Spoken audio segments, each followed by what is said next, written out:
Alright, let us play Eternal Strands. It's a new game, brand new, just on Game Pass. I know it's like a. I know it's good. That's what I know. What the hell is this? Brains's maximum health is higher, vitality tonics are refilled when Brynn is the rescuer of a defeat.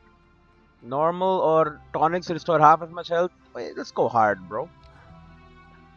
Shazdan artisans are widely esteemed across the Mayada as they work in materials difficult. Okay, I'm too good. My PC is too good. When weavers born in the next era ask what we were willing to risk wrangling these capricious lands into hearth and home, our exploits must answer simply whatever it takes. Maximilian Arden, founder of the Enclave. The Enclave was once the heart of magical development and trade for practitioners of magic all across the Maida Basin. Not all weavers claimed it as their home, but those that did built a legacy of progress, Birdman. constructs, and innovation. The likes of which have not been seen since the Surge, almost half a century ago, when a cascade Column. of arcane disasters racked the Maida, and without warning, the Enclave sealed itself away behind a magical wall known as the Veil. Rich and powerful leaders were wounded and killed. Decades of war broke out. Every nation suffered an economic collapse. The world is calmer now, but magic has been shunned, taking the blame for decades of unrest. Weavers remain pariahs to this day. Most places tolerate us if we don't stay too long. While some weavers remember what it was like before the Surge, I've never known a time when weavers had a home. I chose this life years ago. But I'd be lying if I said it has lived up to all I hoped it would be. Still, my luck might be changing. A few weeks ago, I began traveling with a new weaver band. Now, they've brought me here, where it all began. The Veil. The Enclave. Whatever.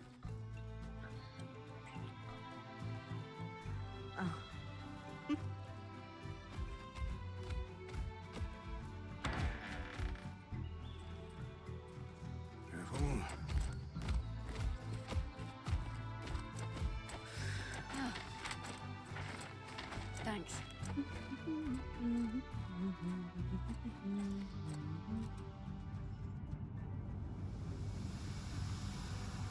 Brynn! Over here! Hey, Bird Lady is the leader.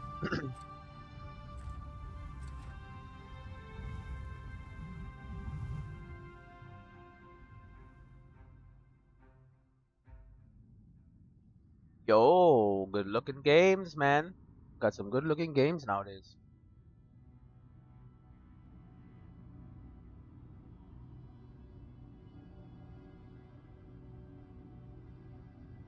What do you think? Pretty When you cool, told man. me that joining your band meant I'd see the Veil, I wasn't picturing this. No one's been this close in years. The base is shrouded in tangles. Tangles. Weavers have known about this safe zone in the Veil's shadow for decades, but no one has found a route into it. Until now. Found it. You have no idea what I had to do to puzzle out this passage. I Tell me. definitely want to hear that story later. Yeah. My hope is that we're going to find artifacts from the Enclave itself deeper into the shadow. Right. I'll stay to oversee the camp setup. Why don't you take the preliminary scouting expedition? I do it alone. Really? Of course. It's important for the other weavers to see how you do in the field. The map I bartered for in Tarza suggests there's a watchtower deeper into the valley. Shouldn't be too far from where we are. That's my first landmark, then? Yes. It should help us get our bearings before we start the search for the Strand Road. Strand If you Road. make any discoveries, that will endear you to the band. Right. For sure. I'd love to find my footing with the rest of them. I'll act as the watcher on the scry and pull you back if anything gets too dangerous. Just Okay, steer teleport. clear of the tangles. Don't touch the Any tangles. questions before you head out? An insane number of question hubs like below will loop back to ask more questions. The hub option continues with dialogue. Already heard options will grey out. He mentioned the Strand Road. What is The that? Strand Road?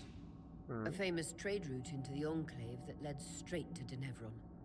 The hub for bartering magical goods. That's where we are going then. Before the Surge, caravans used the Strand Road to enter and exit the Enclave with their goods.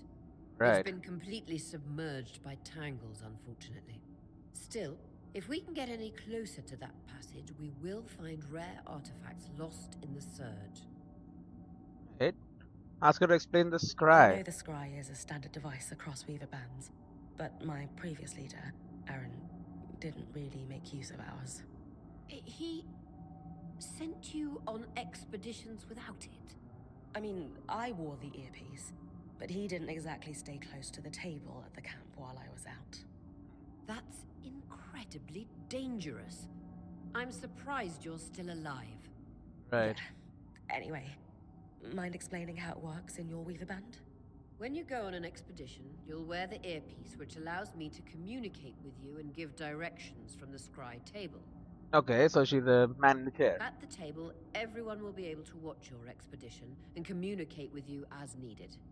The last, most important function of the scry is that it allows me to use magic to pull you back to camp when your life is in danger.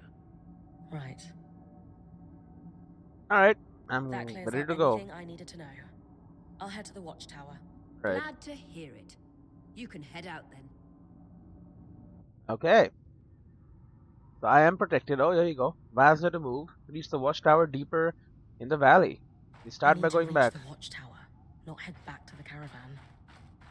Order, invisible wall. Okay. We got a space to jump.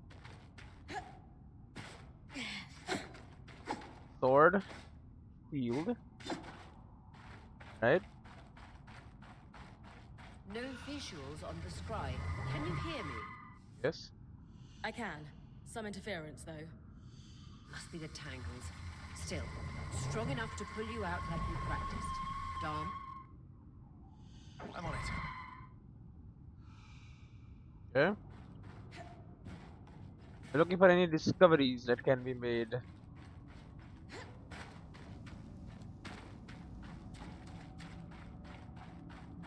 Okay, we can use shift to run faster.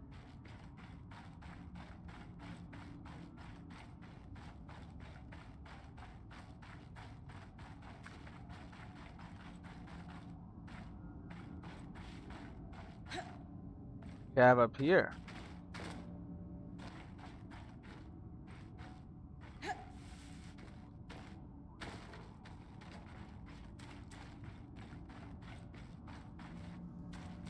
Observe. Even more impressive up close.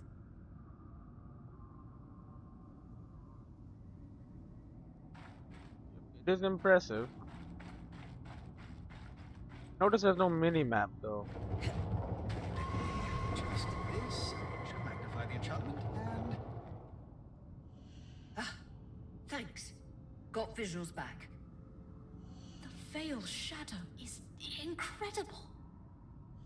Never seen anything like it. You have visuals. I mean, you have a mini map for me. No mini map. Tangles. Beautiful. And deadly. Give Yeah. them a wide berth.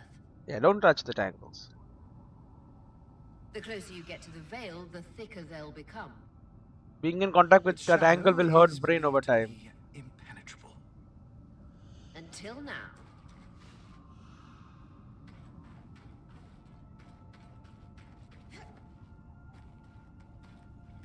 Oh, climbing up.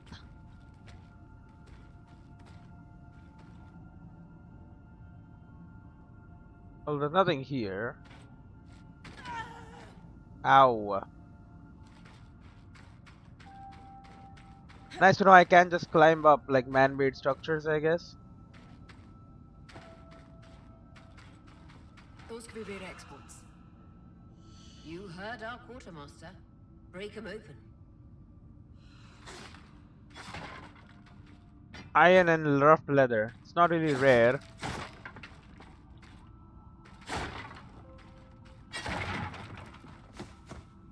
Just to burn some leather, man.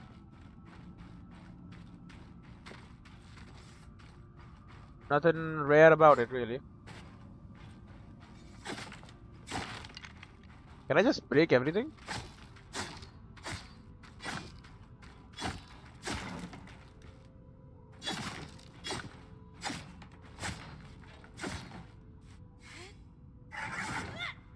Yo.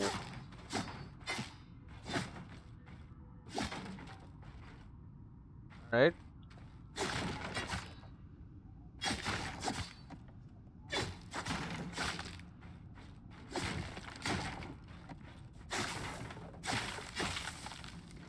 I didn't even know we could smash everything. Everything is destructible.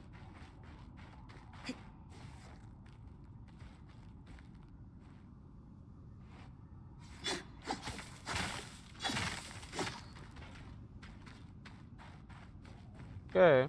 That wall is completely frozen. Beaver's grasp. Lift and move objects and creatures. A purple aura makes valid targets, while those marked with red are too heavy for the current level of the strand. Okay. Control to prepare the strand. Hold to cast. Release to throw forward. We should expect enchantments to act strangely this close to the veil. See those glowing bulbs? Infernal alliums. They combust when broken. So if I toss one at the wall, its fire will melt the ice. Brilliant! Oh, great. Best to use kinetic magic to keep clear of the blast. Oh, everything is set on fire.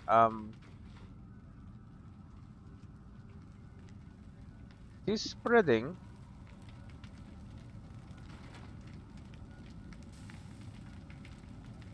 I've set everything on fire. Well, that is kind of cool, though. Are these bulbs also going to explode as they also get set on fire?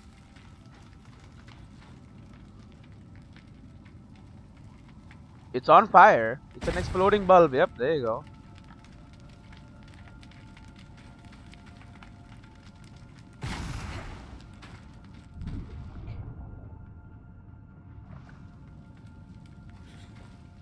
Vitality tonics on your belt. Take a swig if you need Ah, I think I do need it. Unfortunately. Set everything on fire and then I fell into the... Oh, that's the whale.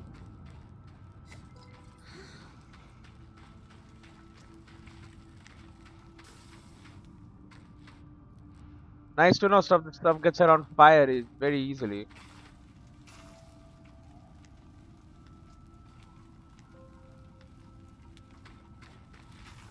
How did it even spread to the other side? Like on my side I understand. Like it went all the way over there. I guess an ember probably burnt off and...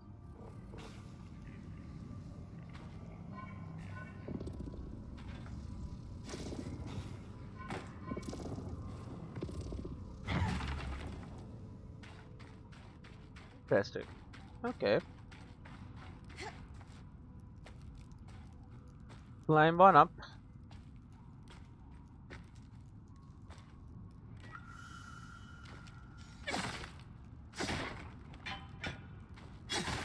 There's some iron. Oh, another tonic. I do need those. Oh, I guess the game knew that I would be hurting myself, maybe.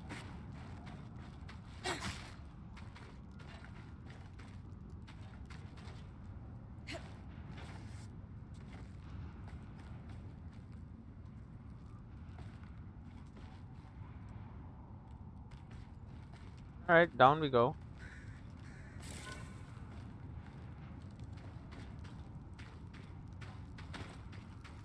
Thought I'd look up the tree, see if there's anything up there. Perfect. No. Knowing the watchtower's relative position establishes the distance to the Strand Road. You Okay. can come back to... What is that? Oh. Coral. There were rumors of a living mineral that grew deep beneath the Enclave surface. It seems they were true. There's more of it in that cave. I could take a closer look. Too risky to deviate from the plan. First outing was just to reach the watchtower. No, I'm going in. This is going well. I say we check it out before finishing the expedition. Investigate the cave. I mean, I can't really go to the watchtower anyway, so.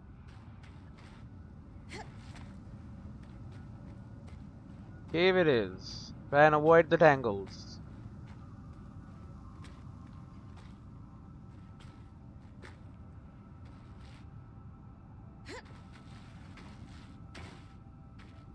Okay.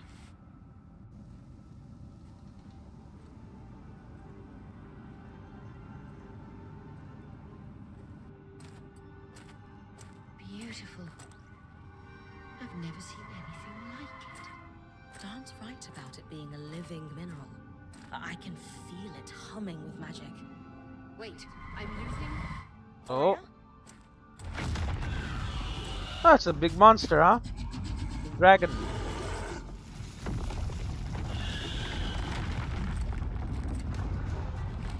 Oh, you collapsed the entrance. Incredible.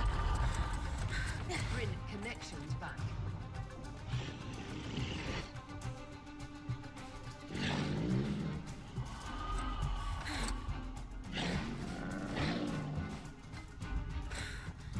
Was that a drake? Yeah. Putting you out.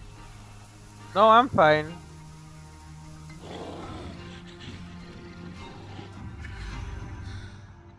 Nope. Yes, Brynn. I knew this was a bad idea. We can't extract you. Darm, fix it. And Lane have tonics on standby for her return.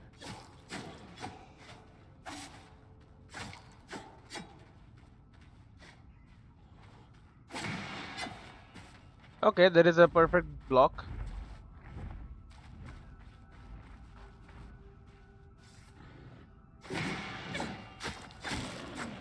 Got him. Alkahide, alkahide. Just turned into dust. Now he's gone. The entrance is. Oh, look at this. Iron.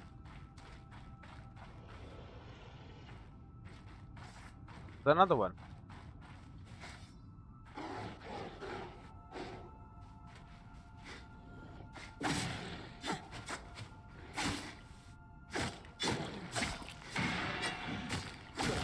Head out of the cave Good. so we can Done. get our bearings.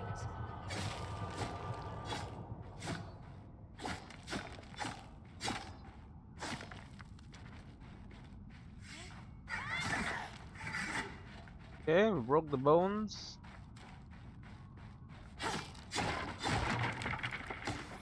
Tonic, leather. Oh, when we just take, we can only carry 3 at a time. Okay.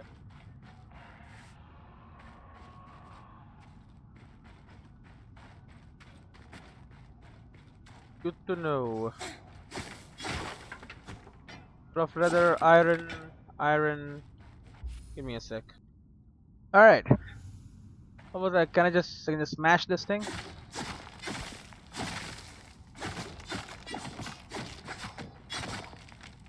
Bro. Oh, you can just.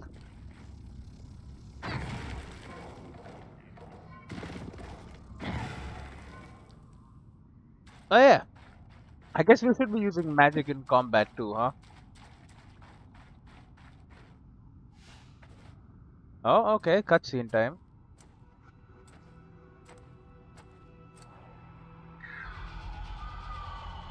The Drake Dragon.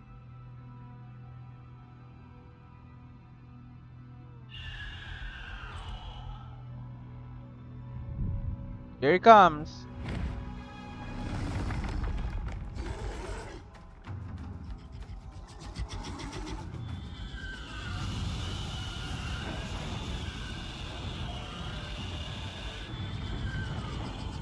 Why are you so mad?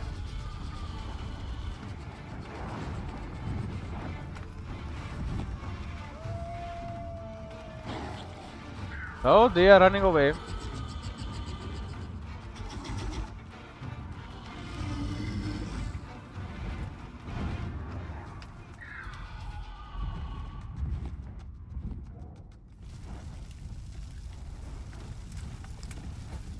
For the love of...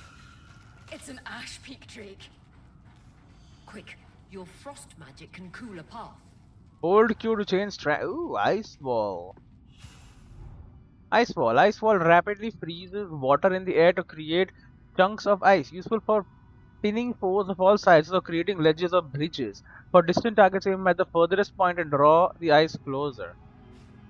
Control to prepare and then to cast. Okay.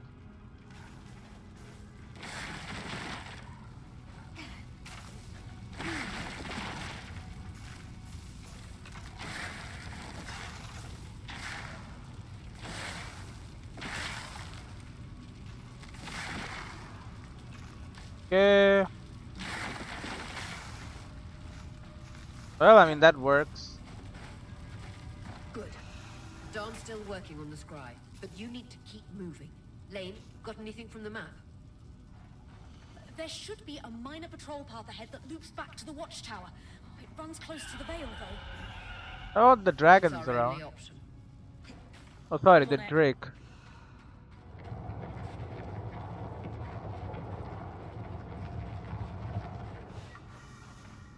Frost Bloody magic hell. can pin That enemies. Drake's acting like... Let's just focus on getting her back safe. Acting like what? I'll go back to unpacking the armory.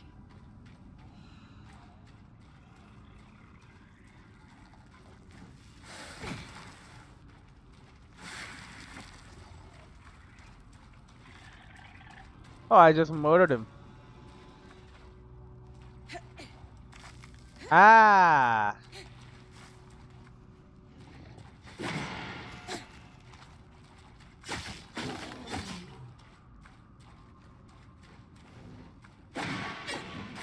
Nice work.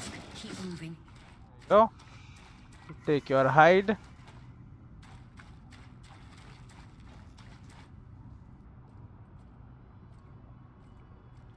My frost is leaving, that's good.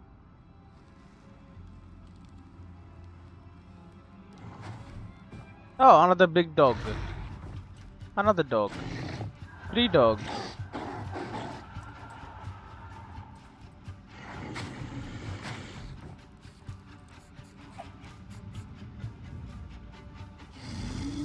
Oh, drakes.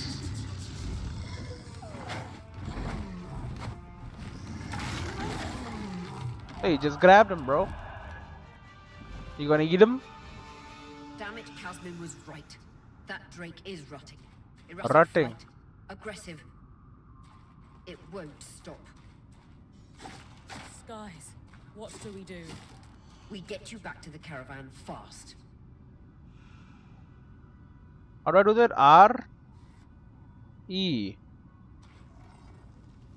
I don't want to use this. I want to use the other thing.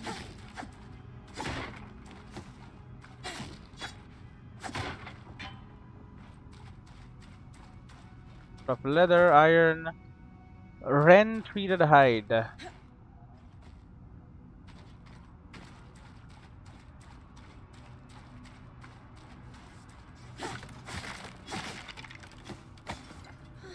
Vitality tonic.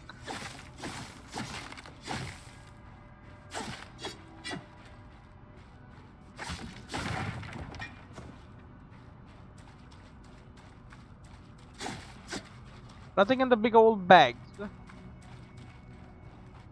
Continue heading to the patrol path. Which way did I... Oh, I'm going that way. So this is the way I came then.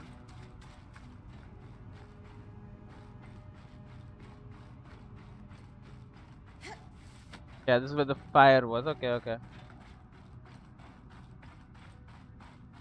Where we engaged in combat. Yep. Yeah, it's Q. There you go.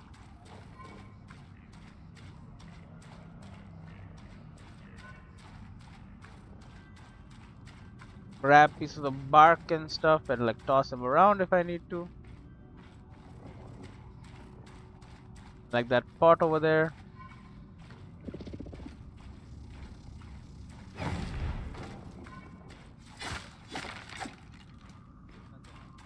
Right?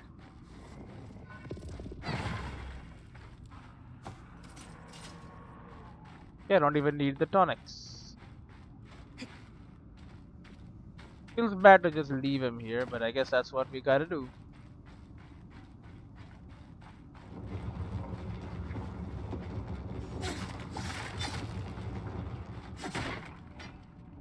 Hold R to switch to Brynn's bow.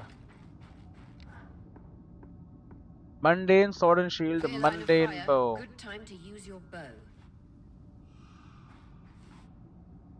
Hold to draw, release to lose, tap to kick. Okay.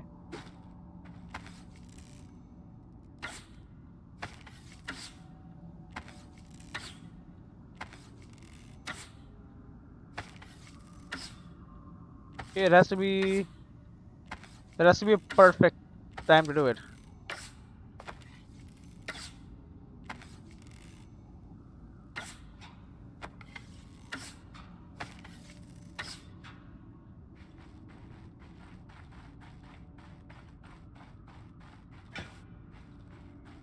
Iron.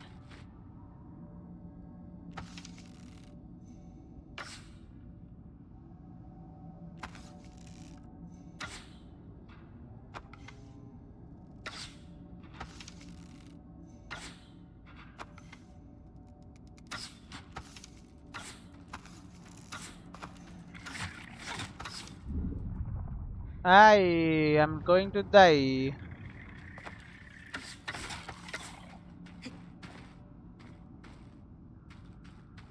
I think I'm better off with. I'm better off sword and boarding it, you know?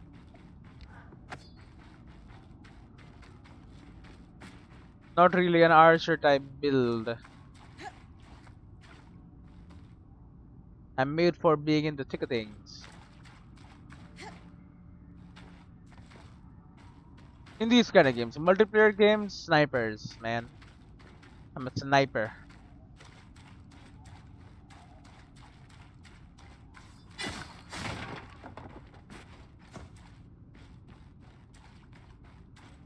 You good old-fashioned sniper. If I'm reading the map correctly, following this brook should lead to the path guards used to reach the watchtower prior to the surge.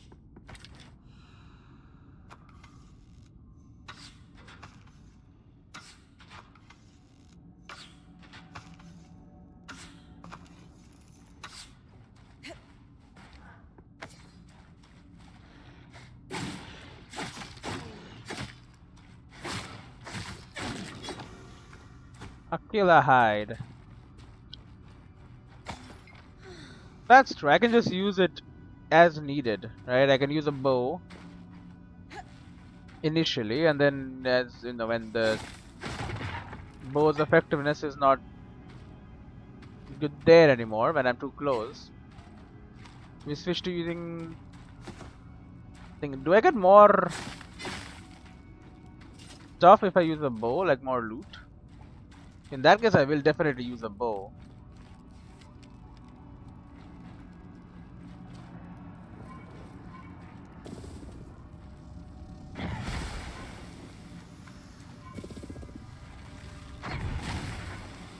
Okay, there you go.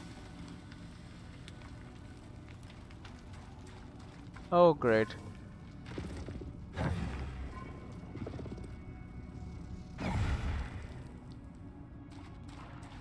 Now, you're gonna really be fiery.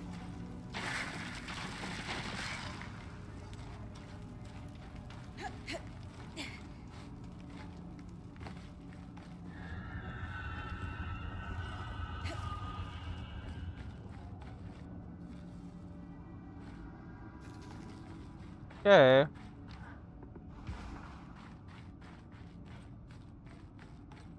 Why is That this on Drake is never fire? far behind. Just Oh, keep going. the Drake.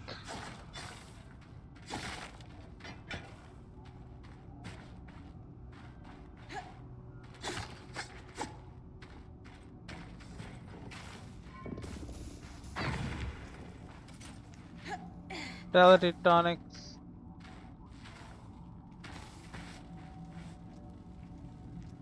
Probably the fire will end at some point. It is spreading still.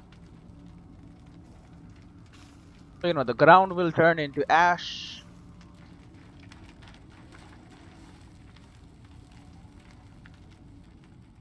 All the vegetation will burn away.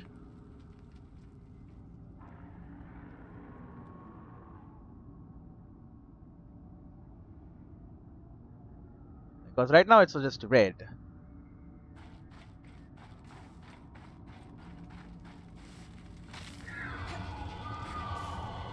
That's the path. You're doing great, Brynn. Final stretch. Rough-hewn leather. I'm not finding any, like... They said look for secrets, you know? If you make some discoveries, people will be endeared to you. I've not done that.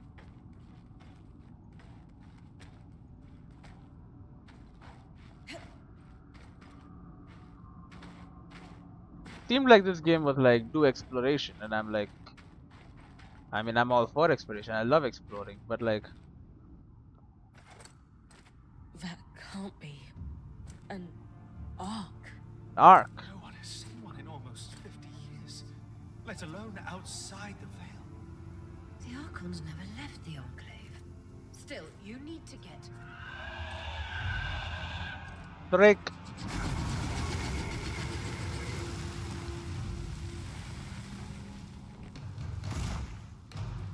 Time to fight the Drake. You've got to hold it off. We'll work on an escape plan.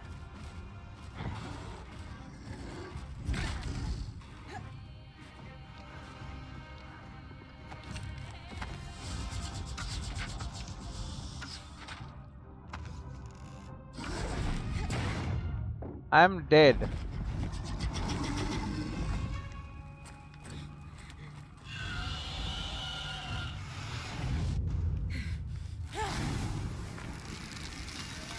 Oh, we activated the Archon.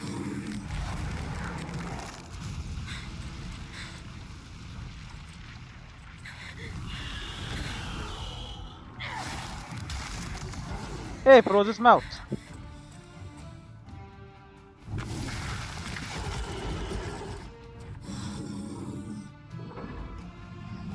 Bubble shield.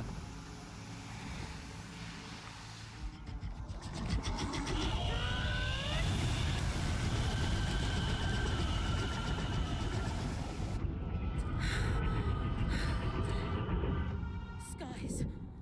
If this isn't the strangest.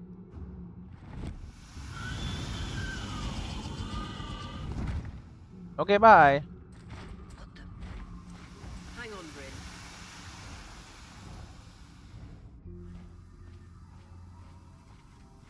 Uh-huh. Everything okay back there? Change of plans, everyone. Pack up. You're... What? We're coming to you, Brynn. Follow that arc. Okay. We need to go. Now. Well, some of our goods just got left behind. I guess because the gas is coming in.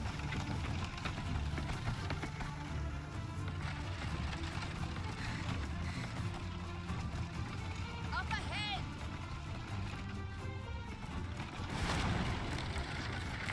Branches. Oh, great.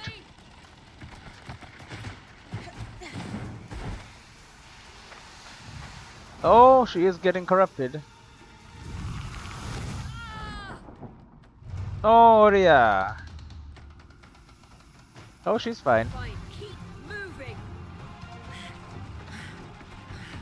Guys, the arc.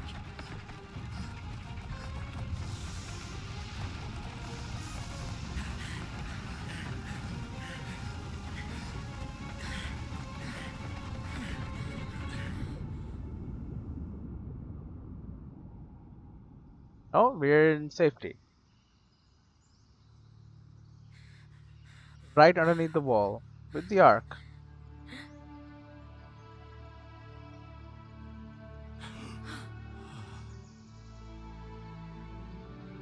We're inside.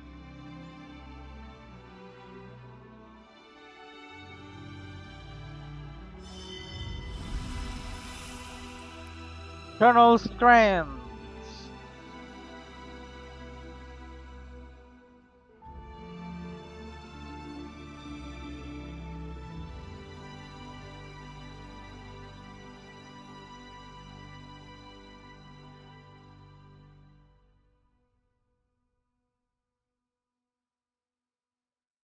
Since the search, travel has become more dangerous. Fewer fevers mean more magic using creatures hunting. Oh, great.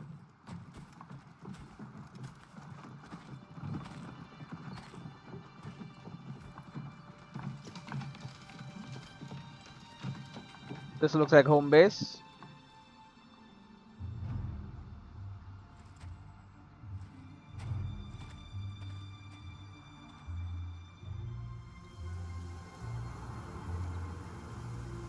That was like a teleporter.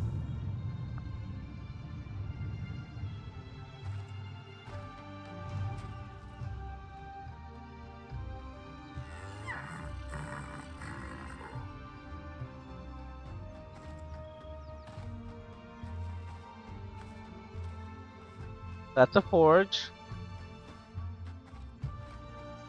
Weaving. He's a tailor.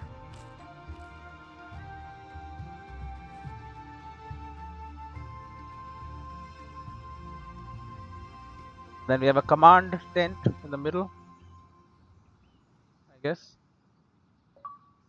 Pass through the veil. Parting the Has veil. anyone else noticed we're practically sitting on a loom gate? What is a loom gate? That can wait, Dom. Damn. Talisman. Warrior, you should be resting.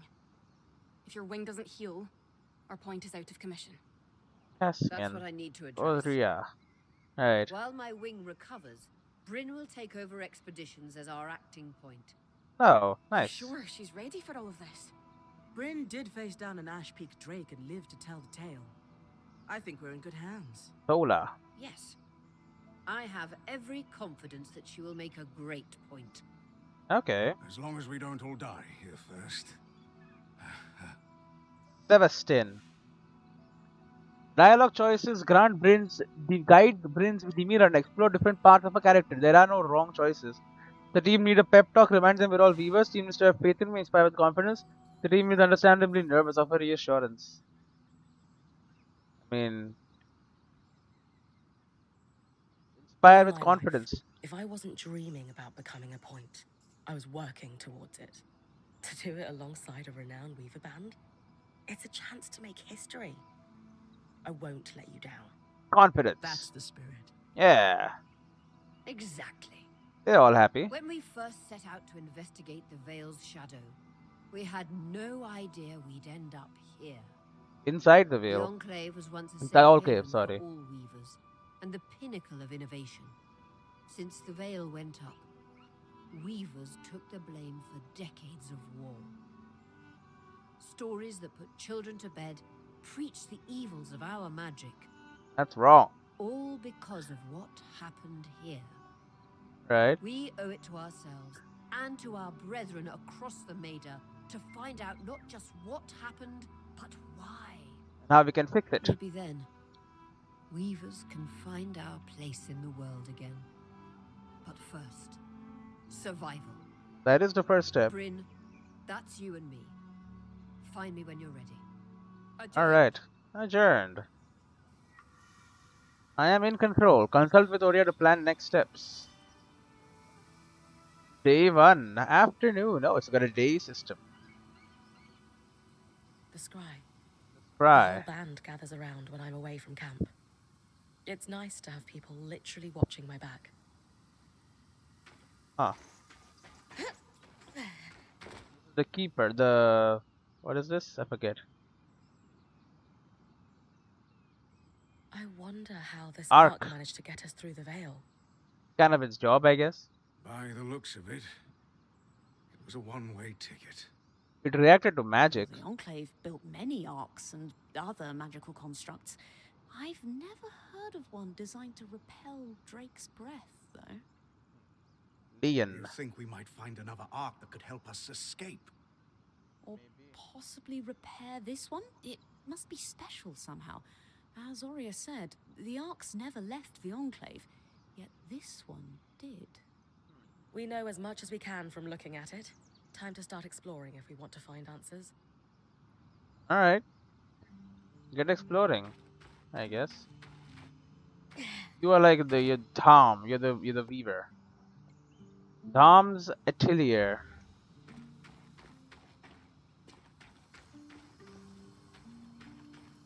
Alright, give me a sec. Alright. Let's talk to our weaver friend. I think he's a weaver. Doom gates must need a massive source of magic to function. Instantaneous transit across hundreds of leagues. Or maybe he's a scientist. When active, talk provides optional conversations that react to. Okay. Dom? Dom. Hello? Everything okay? Brynn, you are going to check out the loom gate at some point, right? Probably. Yeah, of course. I'll get around to it. Good, good. Why it refuses to function is a mystery we must unravel together. A priority. Alright, Not Dom. worried about our survival in an unknown land filled with volatile magic like the others? Details. There is so much to discover, survival will take care of itself. Or Casman will insist it does, at least. So, our acting point. Is your heart racing at the prospect of traversing these lost lands? I mean, yeah. I grew up listening to stories about the Enclave, enthused at the prospect of living them. Heart racing doesn't begin to cover, doesn't be ready to jump into action. This isn't quite how I thought I'd become point. Admit to being nervous. Enthused at the point of living the stories. Growing up in Yeah. Carnhaven, my father told me stories about the Enclave as I fell asleep. It's crazy to think I'm living through what once was just a bedtime story. Perhaps you'll even become one. We are the first band to cross the Veil in half a century. Yeah. I hope history gives our story a more flattering beginning. Not sure I want our tale to start with us tripping over each other as we run from tangles. With the most daring point to ever live, Brynn of Carnhaven, no one will remember our wobbly entrance. Thanks, Dom. Of course. Now, if you'll excuse me, something else is tugging at my attention. Loom Search. gates. Yeah. Loom gates. Yeah, so he's a researcher. So I can't talk to him anymore. Yeah, okay. Who are you? Leon. Codex compiling. Lance archive. Ian, you seem lost in thought. Settling in all right? She's the archive lady. Oh, Brynn. Yes, I am. And you? Leon. I noticed you've been checking in with the others at the camp. I You have. did? Are you spying on me? Oh, of course not. She's writing the archive. It's my vocation to observe. Not just you, everyone. In fact, if you'd like, I can tell you a little about the others. You are newer to our band, after all. I would like that. Sev joined just before me. Ask if it's common for this viewer band to take on apprentices. Sev is relatively new to the team Sev. too. Has Sola taken on smithing apprentices before him? You think? No, she's never had an apprentice before. I don't know how he came to be her apprentice either. No one seems to. That's Right. a little odd, isn't it? Not really. Typically, Ram are very secretive, culturally speaking. Sev may remain an enigma. I wish he Alright. would open up, though. I'd like to learn more about his people. Magical research is integral to any viewer band. Ask how it progresses within Before hours. joining, I knew Auria's band was renowned for its top-notch techniques in weaving. Why do you think that is? To keep a points expedition gear competitive, you need a smith and an enchanter working in perfect harmony. Right. And there's never been a pairing more harmonious than the union of our enchanter, Dam. Dam and is smith, enchanter. Sola. Okay. Sola is They a are smith. sweet together. Did you know Sola is descended from nobility in the Sansa Empire? Oh. Shame her family lost their fortune, though I suppose that's why she's so down to earth. Are both Dom and Sola from Sansa? No. In fact, Dam hails from Renland, where magic is completely forbidden. That's I interesting. often wonder if Dam's fascination with enchanting would be as obsessive if magic wasn't dogmatically kept from him as a child. The band seems to operate like a tight ship. Ask them how I've it's travelled run. with a Weaver band before, but it wasn't quite as functional as this. What makes this one run so smoothly? The obvious answer is Aurea. Not only is she a strong point and leader herself, but her mother is one of the most famous enchantresses of our time. She's grown up surrounded by excellence. Good. Wow. Still, it sounds like a lot to live up to. If it is, Aurea makes it look easy. You said Aurea is the obvious answer to this band's success. Is there a not so obvious answer? Yes. While Aurea runs the field, when it's time for the caravan to move, it's Casmin who takes over. You like Casman. She used to be a quartermaster on the docks of Don Brennick, facilitating relief efforts for the Udean Federation. With the speed she can pack a caravan, it's no wonder that Oria trusts her to take over when it's time to move. Yes, we got a movement lady. I'm still pretty new to the Weaver band. Ask Laren how I fit Given in. that I'm the newest member, how do you think I fit in? It speaks volumes that Oria trusts you with taking over the expeditions this soon. I would have thought Casmin might take over in this interim period instead of you. Me. Casmin? Up until about 6 months before you joined, Oria was training her to become her replacement as point. It Right. was going well, then out of nowhere the training ended, and Oria began searching for a new point. Maybe she refused. I don't know if it was Oria's decision or Casmin's, but either way, I suppose it's all for the best. You wouldn't be here otherwise. Right. Casmin hasn't been the most welcoming towards me. Hmm. I wonder if she could be upset that I'm the new point. Maybe. Casmin, if she has a problem with you, it won't be long before she confronts you about it. Right. Great. We'll look forward to that then. Alright, I didn't come over to talk about the other Weavers. Ask Laren about themselves as a person. Lane, offering insight Lane. about the others is nice, but I came here to talk about you. Yeah. Oh, me? Yeah. Tell me about yourself. What? I skipped the line. I've enjoyed the experience of growing up in a family embroiled in feuds so long-standing that no living relative can recall inciting incidents firsthand. Okay. At a young age, scholastic endeavors became my escape from the familial turmoil until I could finally leave home, and so on and so forth. Right. Nothing but a classical presentation of third child issues in a Udean mercantile family. Right. And how are you feeling since we entered the Enclave? Truthfully, I'm not sure. Nothing's really wrong, but never mind. But you feel Sure. bad. Whatever's on your mind, I'm happy to listen. Yesterday, entering the Enclave in our lifetime seemed impossible, yet today, here we are. Things are moving too fast. It strikes me as an opportunity that was profoundly easy to miss. That's all. Anyway, thanks for listening. Alright. So she has got the codex in the archive. Kind of her thing. He's the enchanter. Dam. Sola is the newest member before me. She's an apprentice of this guy. Talk. You've been busy. It's a work in progress. Taking stock and all. We lost a lot of gear running for our lives. That we did. Speaking of, are you doing okay? Yeah. I'm eager to explore. I'm ready. I can't wait. This is dangerous. I'm eager to explore. This is dangerous. Get a sense of how she's feeling. I'm Yeah. glad we made it in safely. But no one's really sure why the Enclave sealed itself away. Yeah. And you're worried we're in for a rough ride? Probably. I think caution's in order. Yeah. I agree. But don't lose sight that we're the first people we know of to make it into this place in decades. Yeah. You're capable. And this is an opportunity like no other. Right. Oh, and listen, we've got your back, okay? All of us. Well, that's nice of her. Right now, we need to focus on getting our feet back under us. And you need to get the lay of the land while we do. Okay. That's it. Okay, let's craft. Craft new arms and armor at the smithy. Each design uses a combination of different classes of magical, forged, craft, etc. of material. Those materials are divided into slots. The top slot uses the most materials but has the biggest impact on the item's stats. Materials have properties such as weight, resistance to heat, and so on, while also affecting color. Mix and match materials to create custom gear in both ability and looks. Some quests also require crafting. These live in their own category but work the same way, providing needed materials and craft the item to advance. Quest materials are only ever used for one recipe. Okay, so you can just toss them. So we can make a mundane sword and shield. We need tanned resource, forged, carved, and woven. We can get a bow, a mundane bow.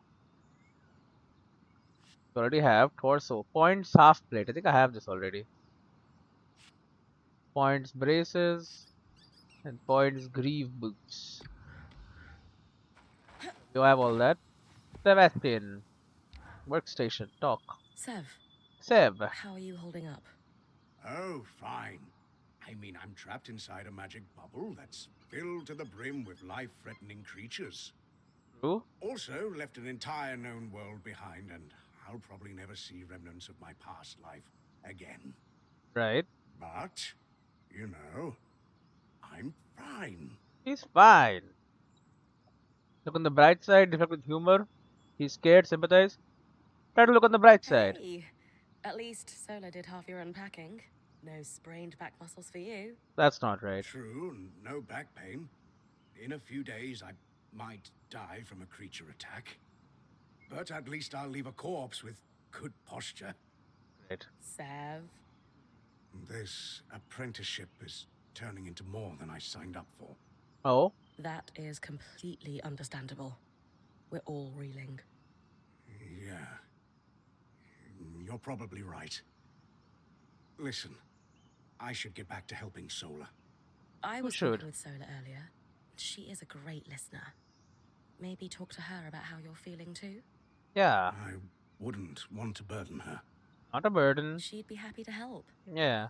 I'll think about it. Yeah. Sev's workstation. Sola's forge. What is this? Small journal. New entry. Detailed reminders of diplomatic protocols. Codex fragments increase Brynn's attunement to locales around the Enclave, as well as unlocking lore projects at Laren's archive.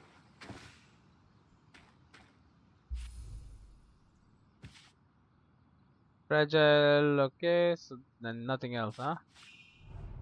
Codex. Codex stores information about the world and mysteries of the Enclave uncovered through exploration. Codex fragments represent points of data on a subject. When enough are acquired, Laren can research them to unlock complete Codex entries.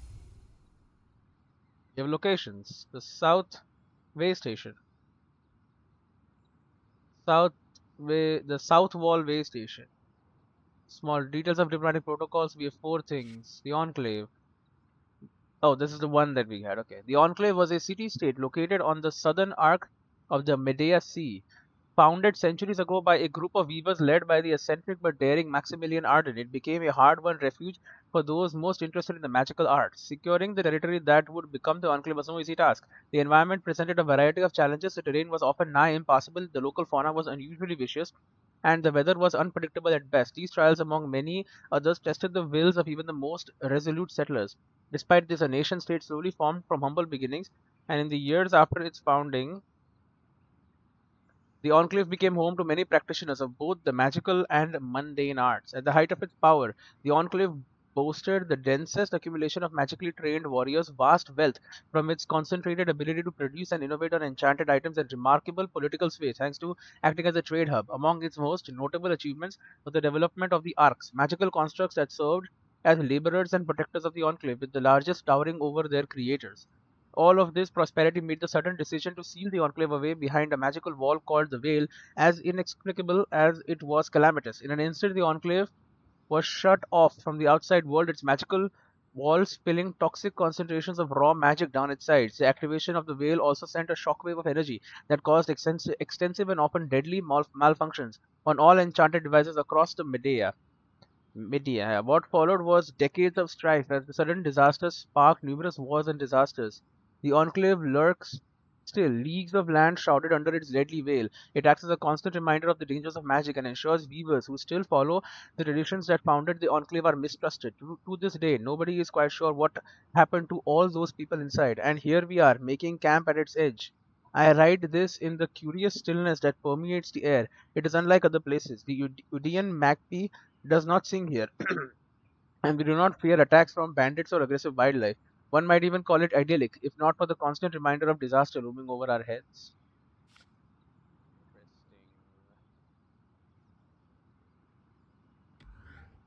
Nations of Medea Basin. Medea Basin, the lands of the 7 great states drain into the basin of the Medea Sea, kept apart and occasionally at each other's throats by centuries of political rivalries, alliances, and intrigues. These nations are nonetheless bound together by a dense web of trade dependencies, cultural fusion, and the shared threat of the numerous wild and magical creatures that stalk the dark corners of the region. Youngest of these nations, prior to the calamitous magical surge, was the Enclave, home to the weavers and their masterful enchantments. To the south, the secretive desert kingdoms of Taza stretch behind a wall of mountains that act as a defensive curtain. To To the east of the Enclave lay the rich mercantile houses and fleets of the Udian Federation. These family-ruled city-states rarely cooperate but can form a surprisingly unified front when tested. Swinging north of the Great Sea are the hardy people of Dawnburning, battered by the storms sweeping west of the endless ocean. Further inland lays the great empire of Tanshaz, rich with prime agricultural lands, mighty armies, and wealth from conquest. Further west still, one finds the rebellious nation of Clanhaven, perched in Old Mountains. Memories of their domination by the Sanchez monarchy still sting fresh. And to Calhaven's southwest, nestled deep in the last valleys before the end of the world, looms Rhineland, rich with tradition and dominated by the Church of the Hallowed Fire. The lines between clergy and noble have blurred over generations of the religion's dominant role. The end of the world, huh? Enclave history. The Hearthsiders. The region currently occupied by the Enclave city-state was formerly contested land, where the alleged ownership shifted between Taza and various Udian city-states, depending on the cartographer's political leanings. Don Brenning also laid claim to parts of the region. In practice, however, the land was deemed far too hostile to settle, and the matter of its ownership was merely a battle of rhetoric. The political status changed when a group of enterprising weavers, led by a man named Maximilian Arden, secured rights to attempt a settlement of the location from all three claimant nations. Arden hailed from old money in Rhineland and was a famed weaver, allowing him access to those with considerable clout in all three claimant nations. Through a series of deft maneuvers, he managed to secure rights of settlement from Taza, Udia, and Donenberg, and then used those rights to convince each patron in turn that pushing their claim could spark a war. Thankfully, Arden had a solution. He would purchase the settlement rights and found something independent. The gamble paid off. Rather than incite aggressions and diplomatic tensions from credible foes, the nations agreed to sell their claim to Arden. The land could become someone else's problem, and in the event of a war sparking, each country's coffers could benefit from Arden's money, though the amount he paid each was comparatively a pittance. With rights secured, Arden's team established Arden's Landing, a small settlement that grew over time into a trade port. Weavers across the Medea were drawn by opportunities afforded by the new land, and many found themselves staying for good, often called Hearthsiders by the roving weaver bands. These early settlers laid the foundations for what would grow into the modern day enclave.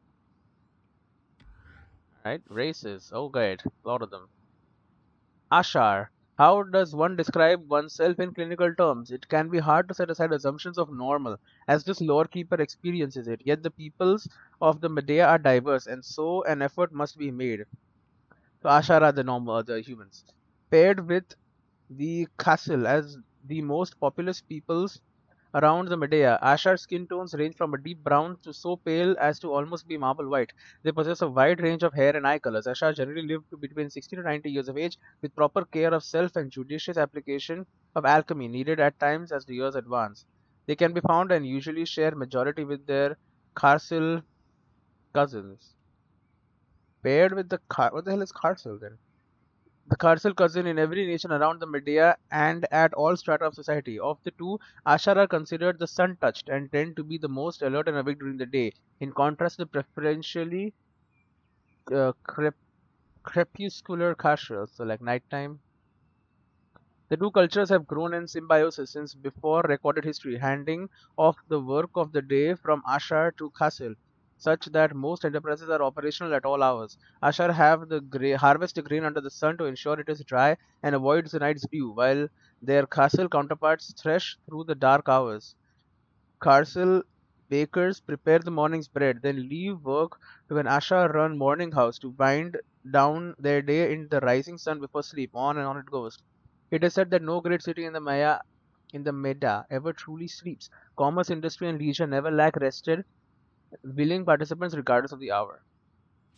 And then Khasar. While Khasil and Ashar couples are not unheard of, it is understood that such romances require more of each other. With natural resting points as opposites, the two must find a compromise, often aided by modern alchemy. Our band has a couple that sometimes benefits from some aids. In fact, 1 second. Alright. So Kashar are Ashar and Khasil combined, I see. Well, Kashar couples are not unheard of. It is understood that such romances require more of each other. With natural resting points as opposites, the two must find a compromise of needed by modern alchemy. Also, accept it is a simple truth that children of such pairings are rare as well. even should the couple be trying for such. The specific mechanics of how and why are best left to more detailed text, such as those stored in the hidden and poorly secured compartment under Cassian's sock drawer, but suffice to say that the Kashar, as such children are called, are a source of much joy for the parents and community alike, as they stand as living testaments to the cooperation of the two peoples, often living on a spectrum between their parents. Kashar are quite varied in appearance.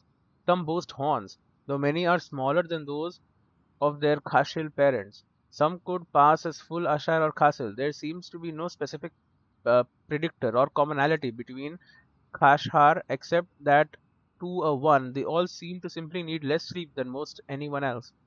Often capable of staying awake for days on end with no seeming ill effects, Khashhar often describe moments of fatigue when it hits them as overwhelming, and they can sleep a whole day away at those times. Great. Khashil. Khashil are similar to Ashar in appearance, though their skin tones tend to be more varied and chromatic, and it's impossible to overlook their horns. Okay, so Khashil have horns. Still, the two cultures have traditionally worked exceptionally well together for as long as history has tracked them. As a group, Khashil tend to live a bit longer than the Ashar, entering in their old age around 90 and naturally living to roughly 110 years of age. They also generally take longer to mature, with limited exception. Young Khashil tend to stay under the care of their parents into their 30s, creating a tight family bond that usually lasts a lifetime. Kashil rarely have more than 2 to 3 children per couple, in part due to their long and dedicated investment of time and care in each child. As a result, they are nowhere near as populous as the Ashar, who tend to larger families. While they tend to be polite about it, it is generally accepted that while the Ashar generally think the Kashil coddle their children and waste their time, the Kashil feel their cousins are flighty and irresponsible parents. Great, okay. The Kashil physiology is fundamentally adapted for nocturnal living. They possess keen dark vision and hearing compared to their Ashar cousins and naturally sleep during the heat and sun of the day. Their horns are also exceptionally sensitive to sound and subtle fluctuations of the wind, making them exceptional hunters, guards, and so on, especially in the cover of night. This dynamic can be observed in our own weaver band. Caspian and Dam both prefer the late hours for their labors, though I find they seldom make conversation while the rest of us are sleeping. As noted elsewhere in this collection, the Ashar and Khasil dynamic has fundamentally shaped the Maida, with towns and cities alike offering services at all hours thanks to the range of available workers. Oh god, coughing time. Hmm. Then we have Obran, which is our main leading. The Obran are an avian race whose legends tell of a great migration from across the spires to the west of the Maida. They range in size from 4 to 7 feet tall and primarily evince sexual dimorphism through the colors of their plumage. Compared to Ashar and Khasil, Oban are lighter in weight but roughly equal in strength. They are diurnal or nocturnal, depending on the heritage or preference of the Oberon, and as many share the same working hours with the Ashar as they do with the Khashil. Oberon arms are long and sport broad feathers which allow them to glide for short distances. Their lighter bodies are capable of high jumps and short glides that can allow them to cover ground quickly, especially rough ground, through uh, through the exertion of sustaining those exertion of sustaining this kind of pronking glide is exhausting according to both first-hand account and my own personal research. Oberon plumage is deeply personal aspect of both culture and courtship, while where their wings and tails become an extension of their expression.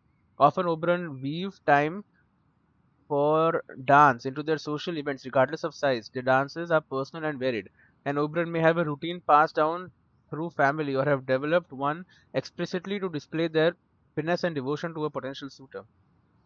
These dances can be performed in a group setting for celebration or for choreographed theater. A warrior may incorporate weapons into their dance like a kata, and in case of warrior Oberon that are courting each other and wish to dance together, they may fight. A retired Oban warrior was once heard reminiscing about his youth. To feel the blades in my hands, the throes of battle driving my talons into to a rhythm unheard. It is the ultimate dance. Incredible. So they have a lot of warrior sentiments. Let's see. One cultural divide that seems to have plagued the Oberon for some time is around the practice of clipping their wings. Some see the shortening of the feathers as simply a practical decision to keep them clear of a forge's flames or away from sword blows. Others, often the wealthy, consider the practice anywhere from uncouth to barbaric. Whether the distinction is maintained by the nobility specifically to suggest those who labor are simply worth less in an exercise best left to the reader. For what it's worth, I have asked Uriah her thoughts on the matter. She clips hers seemingly as a matter of practicality, and her response was simply to tell me to go help Casman gather firewood. This response supports my understanding that their decision is a deeply personal one. Then we have Ram. The Rams stand roughly 2 meters tall with broad shoulders, thick coats of fur, ursine features, and prominent tusks. They are powerfully built. Those who pursue physical labors or training prove capable of incredible feats of strength. On an average, Ram live to be about 60 and reach maturity around age 14. Okay, so they're younger living. They're the orcs, basically. The Ram have been present in the Media Basin since before recorded history, but they remained solitary and in tight-knit social groups until only the past few hundred years, where more of the Ram have ventured to integrate into the great kingdoms. Despite this growing cooperation, many Rams still live apart from the larger Media society to this day, preferring to live and operate in small foundholds. The concept of a found originated with the Ram, who typically cease to consider themselves children of their parents when they come of age. Instead, they form dynamic family units based on their shared values and goals, living communally, often with people of the same age. This isn't to say a Ram remaining with their parents is unheard of. It is simply less common than the alternative. There have been some instances of non-Ram successfully joining into founds as well, though it is rare enough to be considered deeply unusual. Many Ram practiced a cultural tradition of Ram Brehem, a time of self reflection where they seek a change from their everyday and tackle something new for a few months. A smith might put down their hammers and turn to poetry, while an artist might become a stevedore or pursue other manual labor.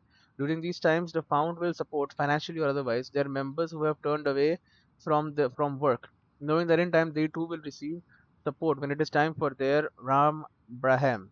One might expect that I have learned the above facts by interviewing Sev, our apprentice blacksmith. He is in fact deeply shy and is difficult to pin down. It does not help one bit that Sola is always within earshot, more than happy to shoo me away. So when it comes to the compilation of essential knowledge, all I have in this case are my books. So Sev and both are the same creature? I don't know. Cultures of Meda. The Maida Basin offers its denizens a dazzling array of bounties. Chief among those, at least in this Lorekeeper's opinion, is our diversity of cultures, each adding a unique ingredient to our melting pot. When I say cultures, I do not specifically mean those limited to national borders, but after all, borders on maps do not express the reach of ideas and relationships, and in reality serve only to inhibit them. But I digress. Each unique culture we know of is a fascinating subject for study, since gaining understanding of a foreign culture is a gateway to understanding more of one's own. For example, the High Kingdoms of Taza encompass a great number of cultural groups, many of which, particularly in the desert, choose to keep their interactions with the wider world limited. That culture is one of privacy, and learning to respect that through my travels there led me to better understand the ways in which the more open cultures around the Meda communicate. Every nation in the Medea region shares a similar mix of people merged around through centuries of trade caravans, migration, opportunity, and crisis alike. Most numerous of us all, the Ashar and Kharsil, have always lived side by side in relative harmony. Similar in size, stature, the two are fundamentally different in how they approach their day. The Ashar thrive under the sun and sleep with the moon, while the Kharsil are nocturnal, better attuned to the sounds and lightings of the nights. Together they have formed societies that never sleep. There are always provisional open caravans rolling into town, hunting and farming at all hours in any stead, and as the two hand off the entirety of the day to one another with little friction. Rarely, but to great celebration, the two might even come together and have a child known as Khashar. For just as long, the feathered Oberon have lived alongside the twin races, their quick eyes and deft hands making them incredible craftspeople, hunters and warriors alike. Oberon culture celebrates detail and attention, and they excel at any task they dedicate themselves to. Our Viva Band's leader, Orissa, is one of Oberon's very best. The most recent people to join this rich tapestry of medieval life are the Ram. Large, fur-covered, and famously even-tempered, the Ram still tend to live in smaller community family groups known as founds. There has been a slow migration to the cities in recent decades, though, and numerous Ram have found gainful employment as laborers, craftspeople, and guards. Those few who have indulged politics have found comparable fame for their insight and unflappable natures. Okay, holy, there's so much to read, man. Magic. Enchanting. Enchanting, put simply, is the art of working a strand of power into an object so that it can create fantastical effects. The process requires considerable expertise, magical aptitude, as well as expensive alchemical ingredients. Working a strand of power into an object. Okay, an enchanter thus is a central member of any weaver band, yet reliant on the rest of the band to pursue their function. A well-trained point can harvest strands of power from mighty foes and typically benefits the most from the resulting enchantments, while the rest of the group provides materials and create the objects to be enchanted. According to our mercurial enchanter Dham, the most challenging aspect of his work lays in not disrupting the strand while working with it. The most powerful strands are harvested directly by the point who intends to use them, forming the strand through a mix of their own magic and the creature's innate abilities. To work with such a strand risks breaking that special melding, and so requires a light touch on the part of the enchanter. Also complex is the art of preserving a resonance. Enchanters create these gauzy copies of the original strand for future study. Too weak to carry the kind of energies channeled by a point, resonances can nonetheless be seen as an archive of a band's adventures. They are often used to study subtle differences in strands collected from different creatures across the known world. What are strands? Strands are the very heart of a weaver's art, arsenal, and purpose. To the layperson, they are easy to describe. A weaver harvests a strand from the great creatures that menace our lands, weaves the strand into their mantle, and then, with practice, can mimic some element of that creature's power. That is as good a summary as any, but the finer details of each step are intricate beyond belief. For instance, each point undergoes heavy training, aided by various alchemical concoctions, to be able to sense the locus of a great creature's power. Many points fail at this critical step in their training as it is arduous and disorienting. Those who succeed often describe it as a transcendental breakthrough, like a shift in perspective or a revelation while viewing art. The art of harvesting requires yet more skill. Points who wish to truly master their abilities must push some of their own magic into the creature's locus. This creates a strand, which is a blend of the two magics, the creature's naturally given purpose and effect to the strand, while the point's magic gives it form. From there, the strand must be maintained, requiring focus and discipline until it can be passed to an enchanter who then weaves it into the point's mantle. This process is delicate in the extreme and explains why the strongest strands can only be wielded by the point who harvested them. The resulting strand is a unique blend of their magic and the creatures. No other weaver could channel high levels of raw magic through a strand not intimately connected to their own abilities.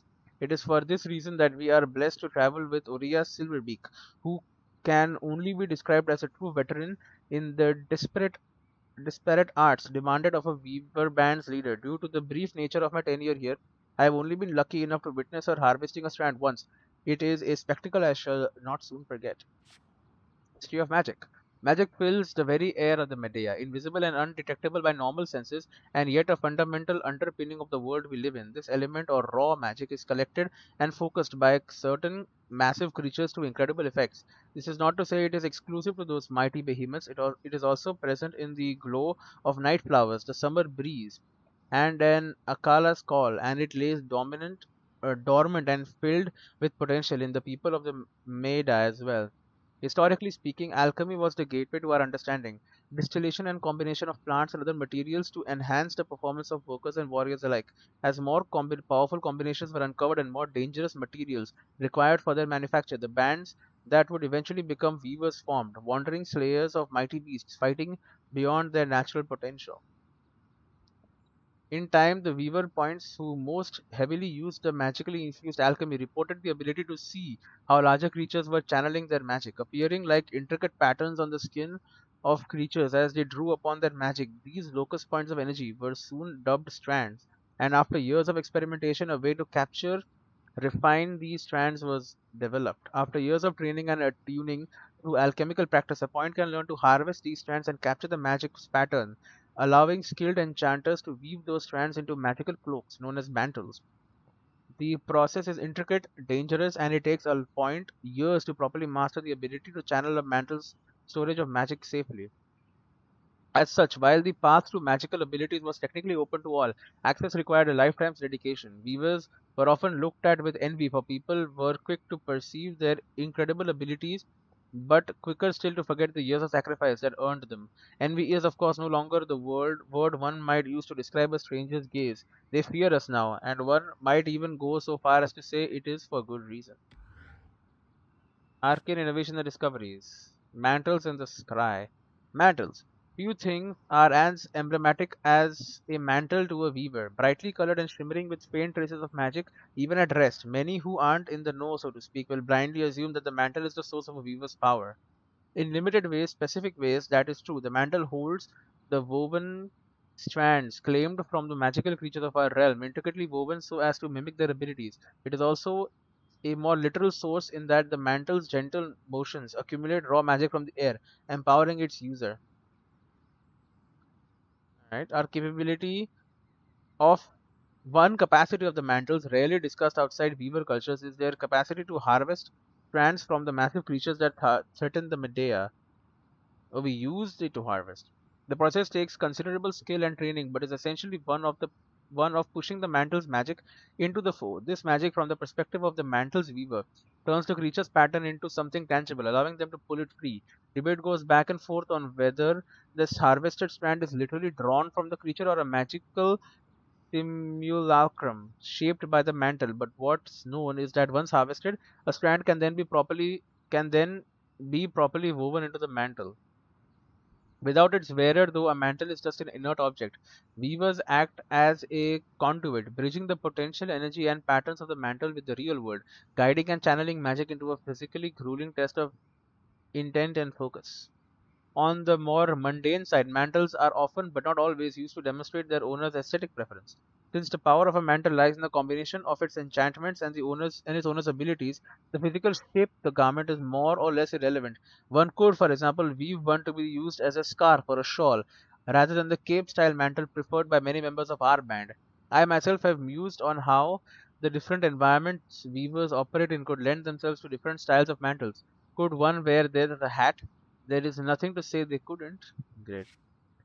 Scry. The scry is an enchanted table designed to facilitate communication between a point and their band, and to act as a safety net should a point get in over their head. Requiring a constant channel of energy from a weaver, typically known as the watcher in most bands, the scry can project a visualization of the space around the point in the air over the table. This enables communication in real time, which in turn allows the point access to their band's expertise and resources while ostensibly traveling solo. Maps may be consulted for guidance in dead languages translated by an intrepid lorekeeper, and so on.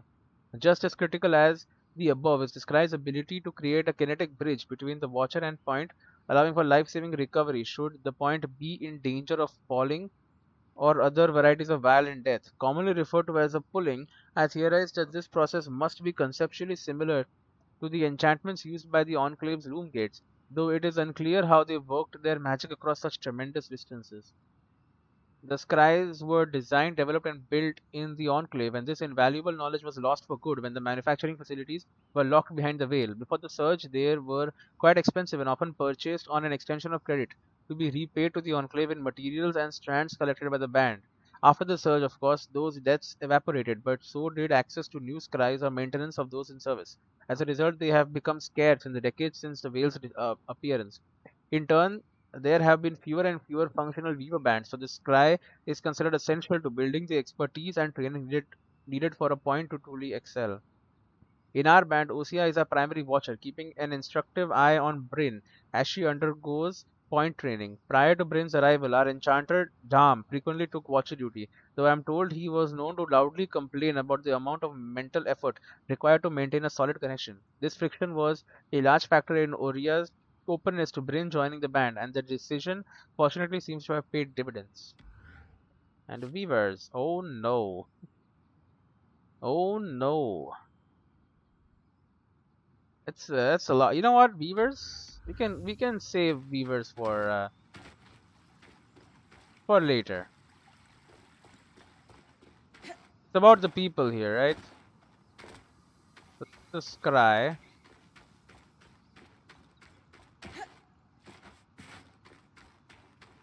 I mean, we could even do it next time, honestly. What is this?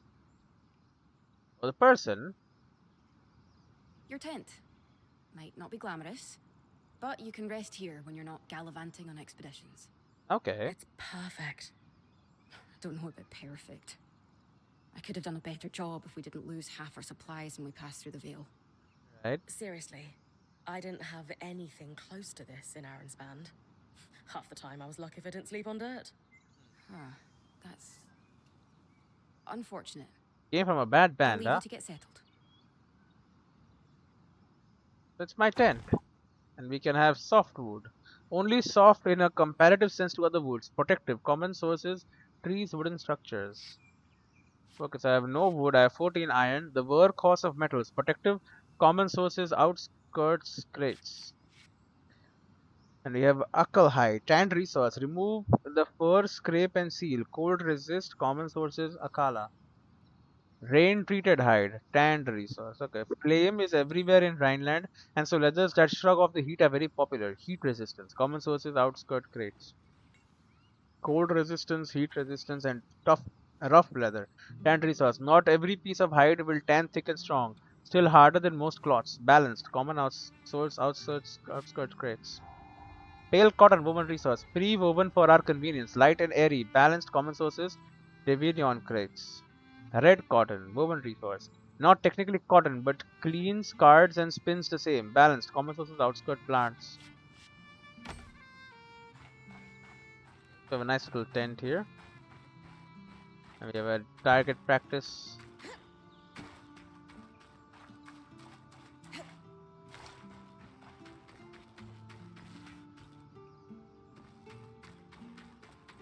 And we'll see, or Osiris or whatever is over there.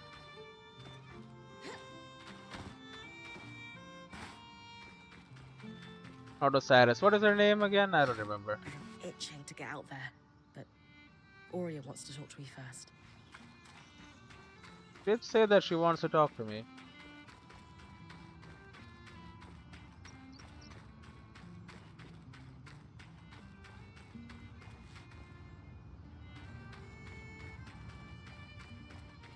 What do we have here? Arcane tools. Likely used in maintenance and calibration of the nearby loom gate. That is part of the we have quest as well. Blazing a Trail. Consult with Aurea to plan next steps. As far as we know, we were the first weavers to pass through the veil since it went up after the surge. Despite our anticipation, the band is still reeling from our chaotic entrance. Who knows what's waiting for us in the outskirts, or if we will ever find a way to leave. Oriah is right though. We need to get our bearings and treat this like the opportunity it is. We have what may be the only chance to find out what happened here after the surge. I'll need to consult with her before heading into the outskirts. So now we have arcane tools likely used in the maintenance of calibration of nearby loom gate. We have another section of great foes.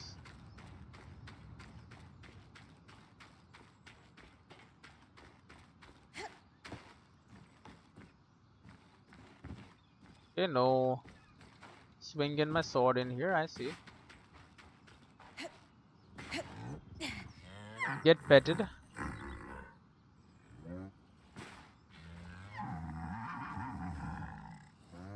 She likes that.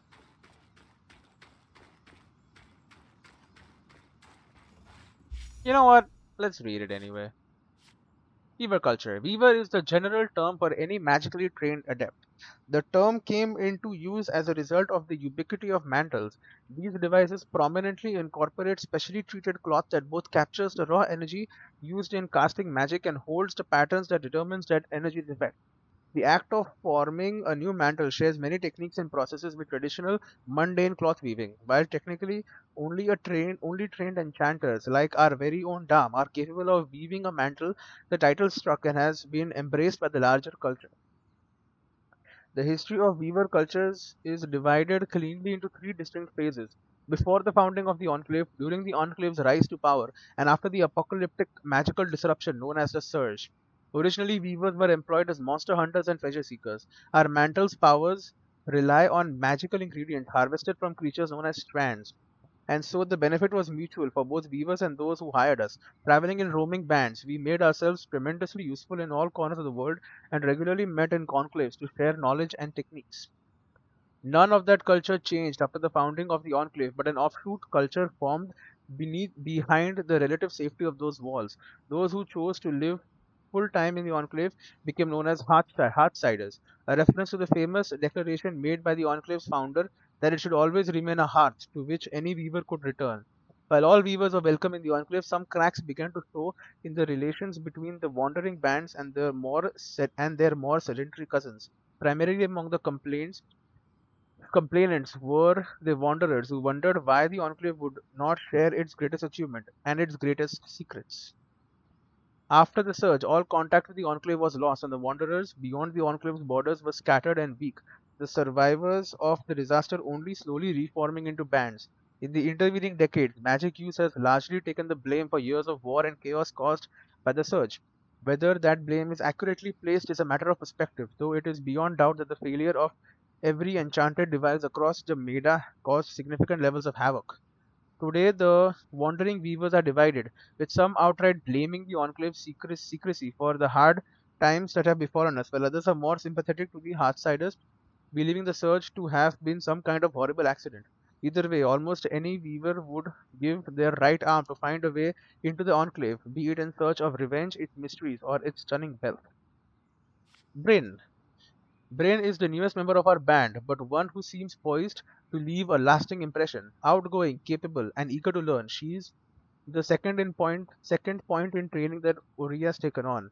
Hailing from the newly liberated nations of Clanhaven, Brynn is the first generation born after the clan handers won their freedom from the colonist Sanshaz Empire. Both her parents were involved in the fighting, and her mother rose to the rank of Adalard, leaving Brynn's family both well respected and positioned to attain additional political power.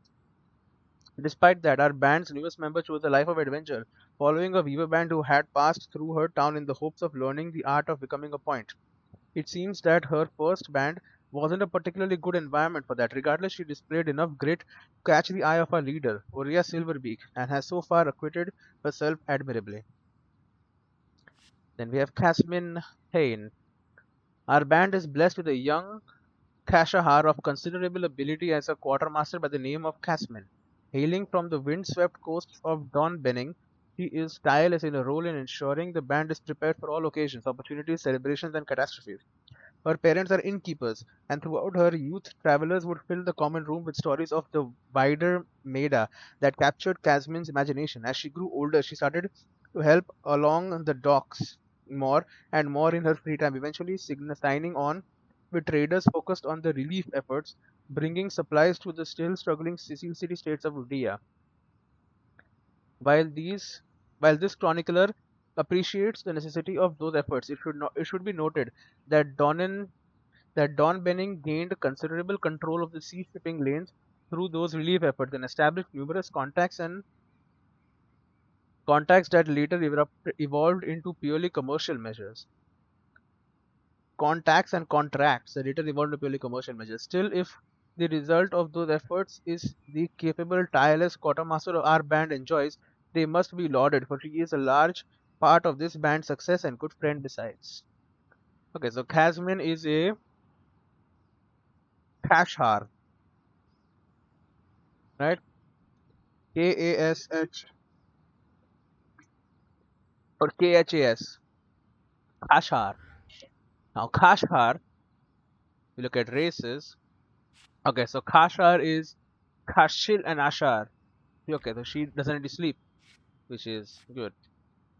Then we have Dhama Dham Tennuli.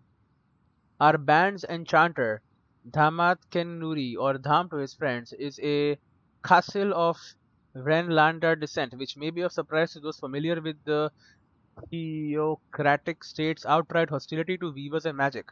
Despite being raised in such an adverse environment, Dham claims that he always felt a calling to the art and left his homeland to pursue his dreams as soon as he was able.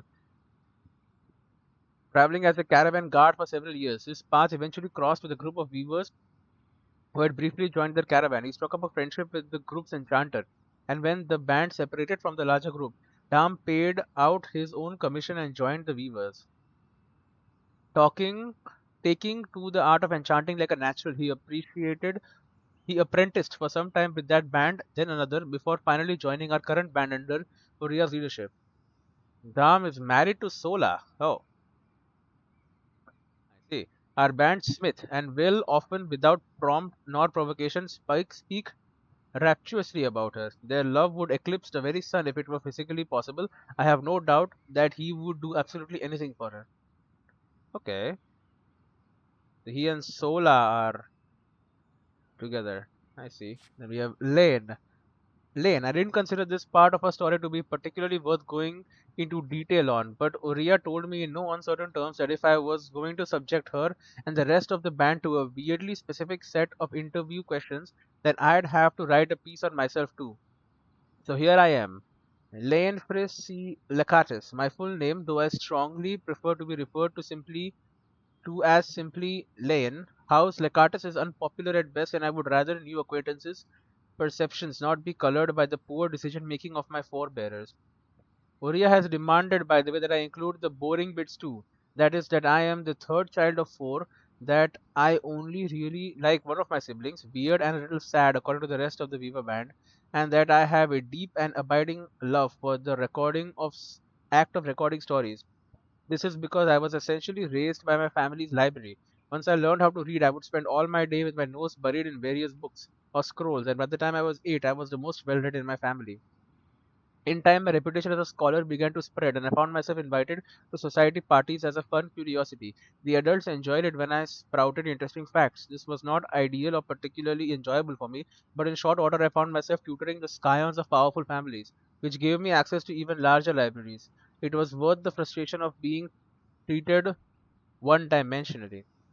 Unfortunately, as I grew older, my proximity to the seats of power made me a target for those with prying eyes, and to summarize a long and rather frustrating chapter of my life, I was forced into a position where I had to leave home.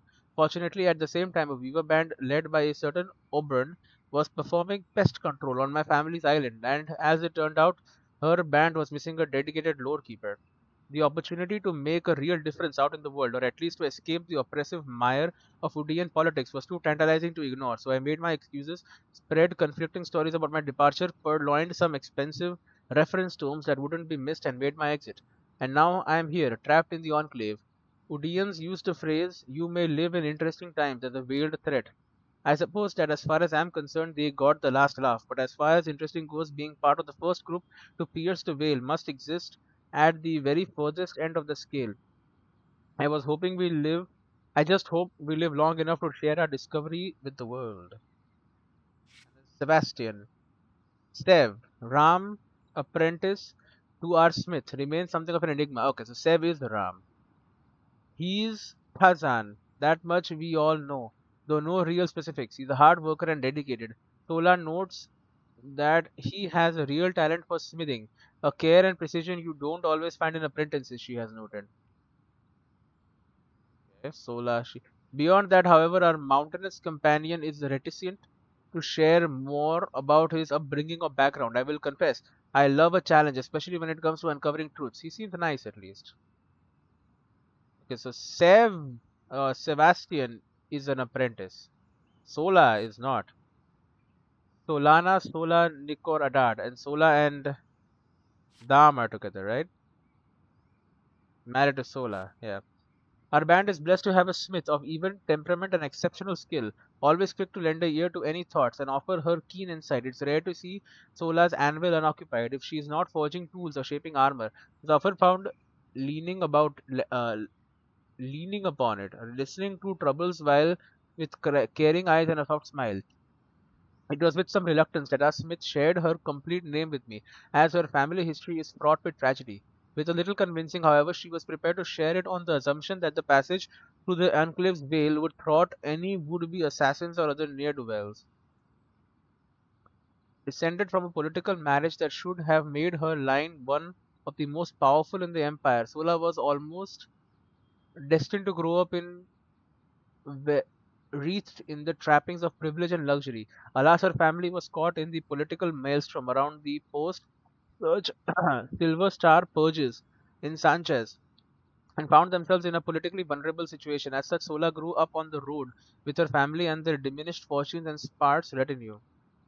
After some time, the situation In this situation, the convoy came under attack by brigands, though she suspects they were assassins in truth.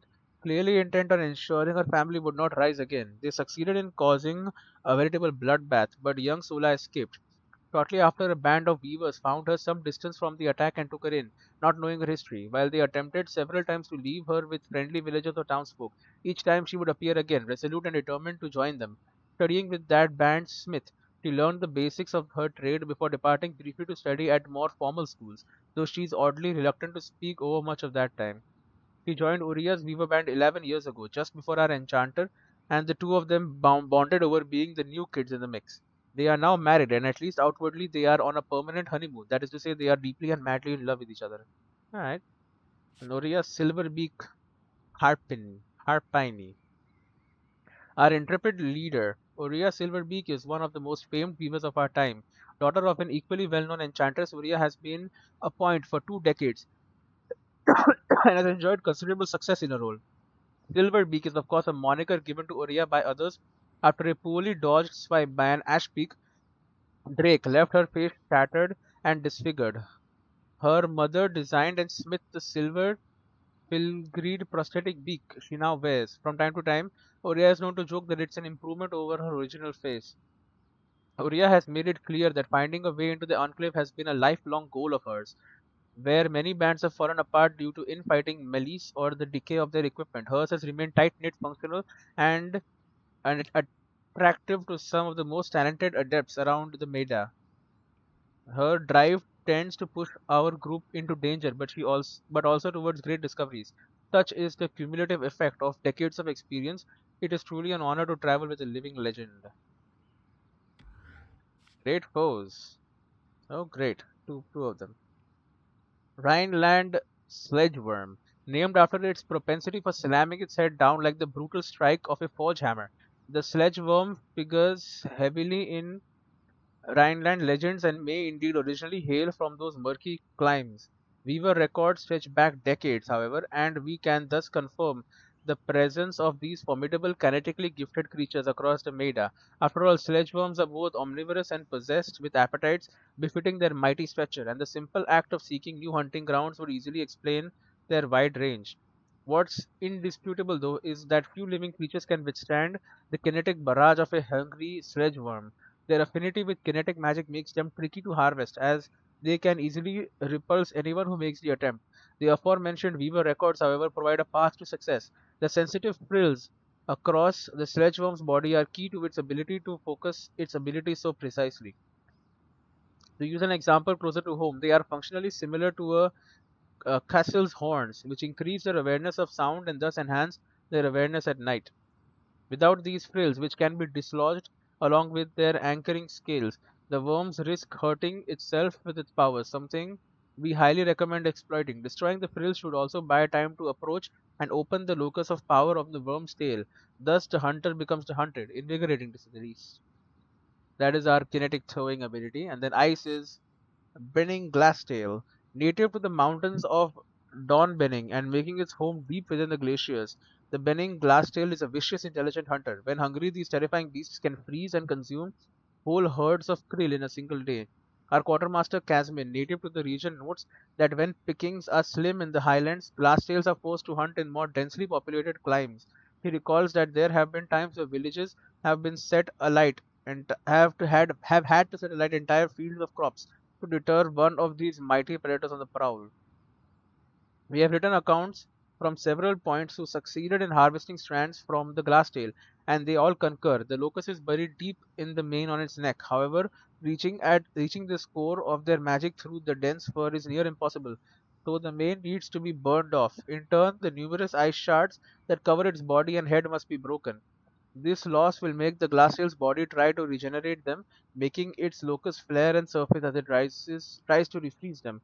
A final note, it seems the glacial needs to be stunned for the locust to truly open. Perhaps there is a way to take advantage of its penchant for leaping recklessly at distant enemies when enraged. Alright, and that is all of the notes. Yay! Alright, well, it took a long while to get it all done. But I have done it, which is good. Shattered mirror, the frame styled in Rhineland fashion from decades ago.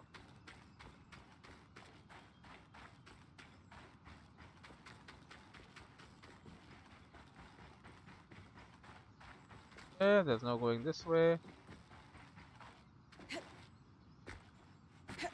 There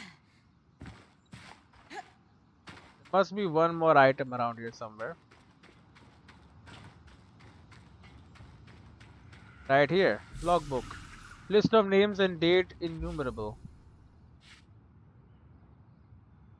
Southway Station, all fragments have been found. What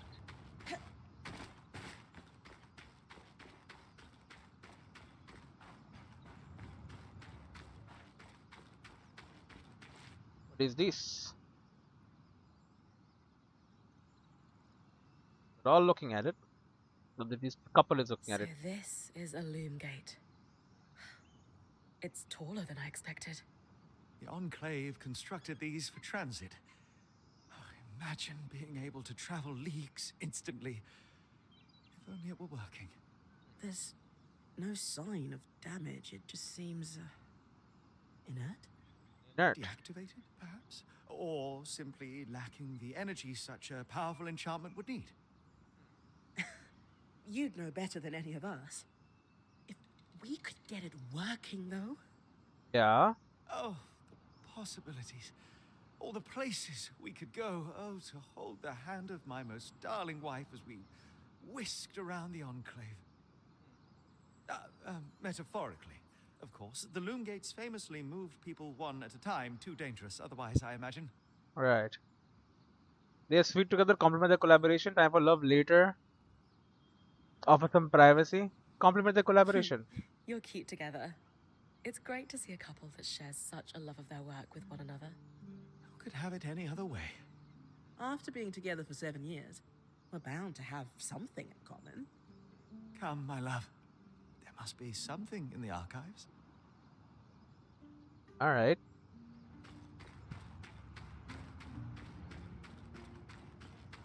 Interesting. Let's talk to her and then we can end. To Casmin. Talk. Hey, She's the Casmin. quartermaster. Recovering from our wild entrance into the Enclave. Save it, okay? I know I should have been more prepared to move. Great. Hold on, that's not what I... If I had been more prepared, we wouldn't be missing half our supplies. With more supplies, I could have done a better job patching up Oria's wing. If I had fixed her wing properly, we wouldn't be in unknown territory with a point who... Me. Whatever it is, just say it, Kaz. Who is not You're tested. not Oria. I'm sorry. But she has more experience and who knows what's out there. Yeah. But like an experience, my team makes up for it. Remind her we're all together. So let her teach her with a joke. She has a point. Admit I'm scared too. We're in this I together. know my job is important, but we all have a part to play in our survival. I know you can do yours. Yep. Trust that with everyone's help, I'll be able to do mine too. I'm not in this alone, Kaz. Neither are you. We're all You're here. right. It's just that Oria has been point for so long. I need to give you a chance, though. I'll try. Yeah. That's all I ask. She can change equipment. Equipment management. Gear equipped at Casman's caravan will be the loadout Brynn takes into her expeditions into the Enclave. Loadouts can be changed at any time at base camp, but cannot be swapped while in the field. We have no head armors. 1000 health, 56 weapon power, 33 armor, 35 heat resistance, 35 cold resistance, and 76 weight. No two-handers. I don't think I have any new equipment. Mundane bow, mundane sword and shield, point crew boots, point braces, point soft plate. Okay. Right. Well, we have 4 things. We can go back and something in the archive, I think. Yeah. Codex compiling. The South Wall Way Station. Boom. As its borders solidified, the Enclave assembled your first codex entry, Bookworm. As its borders solidified, the Enclave built a series of physical fortifications along its land perimeter, with the largest of these being known simply as South Wall. There, there, there were several way forts dotted along the protective structure, with only one main entrance open to trade caravans. The station we now call home was once a resting stop just inside the Enclave's walls, a safe harbor for for caravaneers to rest beneath the south wall after braving the treacherous roads outside the Enclave's control. Surprisingly well preserved transit logs found in the rubble speak to a steady stream of traffic up until the surge. Also contained in the way station logs are entries detailing the process for transporting dignitaries to Devanon. These travelers would be met here and whisked to Devanon via the Loom Gate network, while the rest of their caravans or retinues would continue on the trade roads to their final destination. It seems that there was lucrative work to be had for weavers skilled enough to send the untrained through the loom gates, a process that usually takes skill with a mantle. The process involved wrapping the non-adept in a thin weave of kinetic magic to transport them through the network. Caveat: what we know about this process was only pieced together from vague references, and it is deeply impractical for us to attempt to replicate it at the current moment. Not to mention dangerous. I need to include the word dangerous here so Dam doesn't get any funny ideas. Regardless, it seems like we may be stuck here for a while. May as well try our best to make it comfortable. Alright, and so that goes in the codex here, the South Wallway Station. Alright, then we can now talk to Oria to plan next steps. Oria, talk. I was impressed by how you handled that drake outside the Vale. Oh, thank A you. little terrifying, I will admit. But you kept a cool head and didn't let it get the better of you. Not everyone can do that. Alright. I don't know if I did very well. Blazing a trail. So after all the legends, this is it. The Enclave. Yeah. Legends for you, maybe. Some of us trained under weavers who were born here. Right. Still, it is surreal to see it for myself now. You're going to be out there, exploring. Promise to take it all in for me. We will. I will. She seems sad. Sympathize with her that she's missing the first expedition. This is my calling. Assure her I won't fail. I'll become point sooner than expected. Wonder if I'm ready. She seems You must sad. be devastated that your wing is holding you back. Yeah. I can't deny that my heart breaks at the prospect of being stuck behind the scry. But knowing I've found the right replacement helps. Yeah. Besides, this wing won't keep me down for long. I'll be back out there soon enough. Right. I wouldn't have it any other way. Anyway, enough with the sentimentality. For your first expedition, we need to get the lay of the land. Right. Thankfully, Lane Free has an old map of the Enclave to help us get our bearings. It's 60 years old, pre-surge. No chance it's accurate, but that's where you come in. I'll Right. update it as I go. Indeed. Exactly. We've made camp in what was once a way station for caravans entering the Enclave. I got info on that. Just below us is Glintwood Hollow, a valley on the outskirts of the Enclave. I've scanned it from the overlook, and we've got 2 landmarks of note. Okay. A second loom gate, and what appears to be a giant statue, possibly an ark. Okay. You can see it from here. Must be massive. If either is functional, Dom will throw you a party. Hmm. I'll be with you on the scry. With fewer tangles, we're hoping the connection will be stronger. The path is down by your tent. Okay. I'll head out now. Yeah. Alright. Leave via the path near my tent to start scouting Glintwood Hollow. We can talk again over your post. So when I'm finished scouting the landmarks you mentioned in the hollow, should I come back to camp immediately? That's entirely up to you. Points privilege. Right. You're the one taking the risks, so you can gauge how far and how long you can push. From time to time, I or the folks around the camp might have requests, but we'll defer to your priorities. Okay. And if you get into trouble, I'll pull you to safety. Might lose some resources, but that's a small price to pay. Okay. Got it. A lot of responsibility. Points privilege. Yep. With privilege comes responsibility. More talk. Can I ask how you knew to pack up the camp outside the Vale? That was The interesting. tangles were shifting. They'd been static the entire time. And then, suddenly, just as an arc deflects a wave of Drake's breath, they start to move. That's no coincidence. How do you know to run to me then? To the The ark. tangles closed down the path the caravan took in, and it wasn't like I was going to abandon you. That was nice of her. Alright, Oria. Well, there is another path here. To start scouting Glintwood Hollow. What about this path? It's locked off. Is it? It is, okay.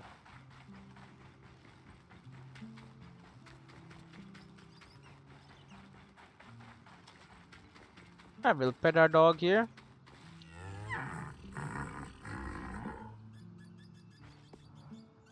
Our beast of burden.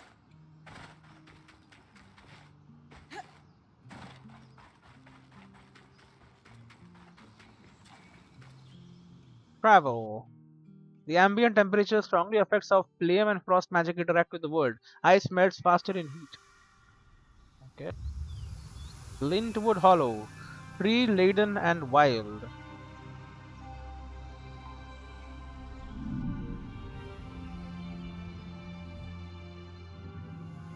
Oh, this is that freaking ore.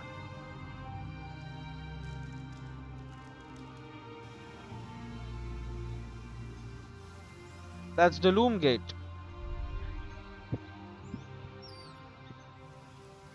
And is that the statue? The big stick? Oh, there's the big statue. The bunch of wild animals around it. Oh, this thing is awake.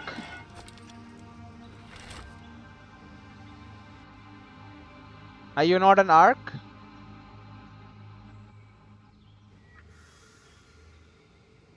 Scout Glintwood Hollow. Look for a second Doomgate in Feller's Arch.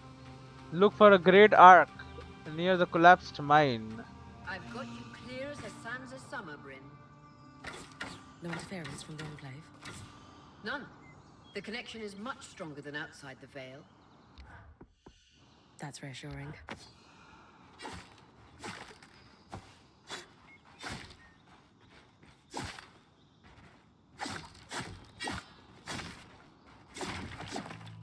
I don't get wood breaking these, huh?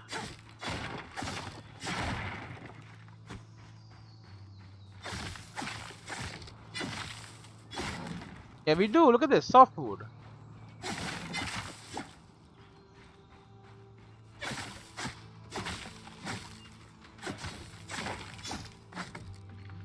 Telling me I should be cutting down trees.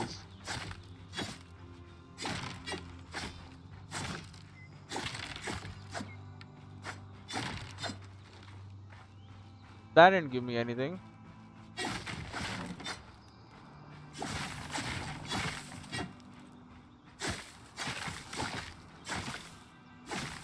Yeah, look at this. Some of them just give me softwood.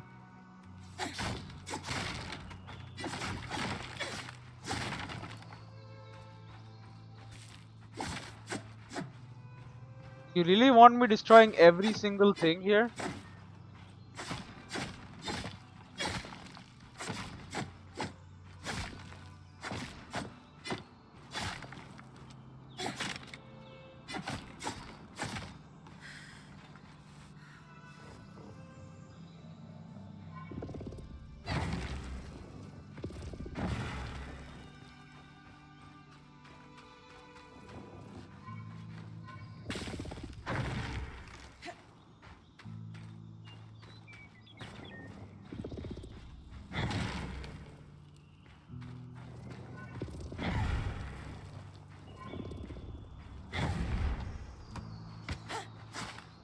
Yeah, I don't know. How do I get all the loot?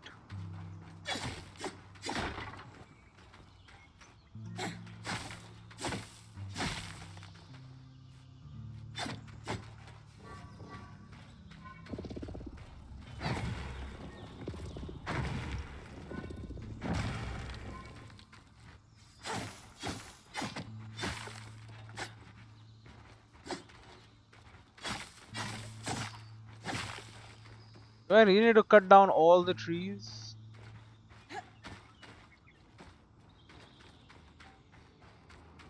That's the edge of how far I can push the scry. Okay. It'd be like in the Vale's shadow all over again. can't stretch the scry any further. Okay, it just teleports me back if I stay in there. I see. End of the lifeline, Brynn. Oh, it's the wrong way. I keep going the wrong way. Alright, anyway, we'll end it here. That's as far as I can push the scry.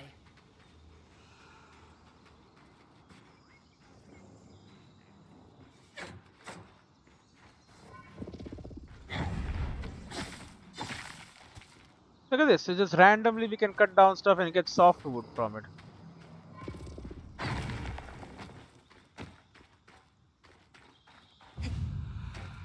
Brynn updates her map as she enters each region. Press M to open the map. South wall rise. Alright. 3 out of 5 hammers. Anyway, I'll see you in the next one.